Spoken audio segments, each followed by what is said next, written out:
like we trust them. So when they're making decisions on the fly, it can be a little stressful at times, but we always come back to that place of, I trust what God's saying to me personally.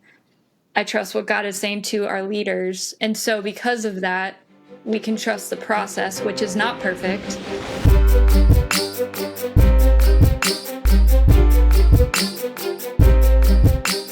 But even that album, it's a journey. That name wasn't finalized till I think we were getting ready to turn it in. We did an album listening party, and I think Chris pulled the room. Hey, what do you think of this? What do you think of this? And so even the name, they still weren't sure on. Yeah. Wow. There's no perfect process. I hope that's what that all speaks. Yeah, no, that's encouraging. Yeah, well, I mean that's interesting. I wonder if people you probably wouldn't assume that about like elevation worship. That I think maybe the assumption would be like everything is set and ready before they go in. You know this and this and this and this and this and this.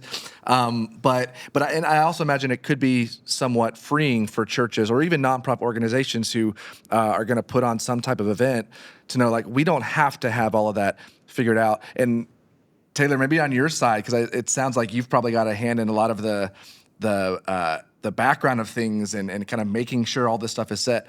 You know, speak to that. Encourage leaders who are like, I got to have everything. Maybe no, you don't. Talk about it. Yeah, I think first and foremost, you have to have a very secure relationship with God. And that's probably sounds very cliche, but I know that I could not do what I do without my own relationship with God. I can't rely on my leaders to do that for me. Just because I work at a church doesn't mean that I have that.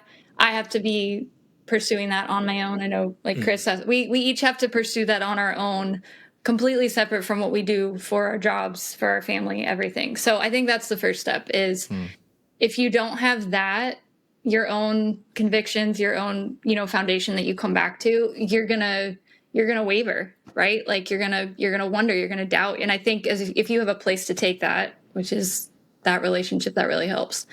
I think too, having the trust of your leaders is really important. And I think that both Chris and I trust our supervisors. We trust, our team, and we trust the people that are leading, specifically our label and our church, to say, like, we trust them. So when they're making decisions on the fly, it can be a little stressful at times, but we always come back to that place of, I trust what God's saying to me personally. I trust what God is saying to our leaders. And so because of that, we can trust the process, which is not perfect. It's not always the same. There's been weeks where I've come home and been like, hey, my week just blew up. I need you to, we got to figure out the kids' schedules. Yeah. We're re-navigating all of the stuff. There's weeks where he's like, hey, I just got this email. We have a shoot in 2 days. Yeah. So at 5:15 p.m. Right. So I think we've gotten more flexible, but I think in order to get more flexible, you have to get more grounded in that relationship with God. And just saying, do I really trust the people that are leading me? Because if you do that, then no matter what decisions are happening around you, what isn't decided till the final hour, you can always come back to that place. I think to that note, it's like there can be a lot of energy spent doubting, and the trust in the leadership negates that potential lost energy. And so it's like building that relationship is so important in our eyes. And one of my supervisors early on in my time at Elevation, the great Reverend Bishop Ryan Hollingsworth, who is the church's creative pastor, we had kind of a staff and structural shift that happened within maybe 6 months of me being at the church. And he became my supervisor. And what I learned from him, the number one thing I learned from him is that he starts with trust. Yeah. He didn't know me that well. He didn't really at the time, because we hadn't had tons of interaction, known my potential or lid or anything, like what my skill sets were.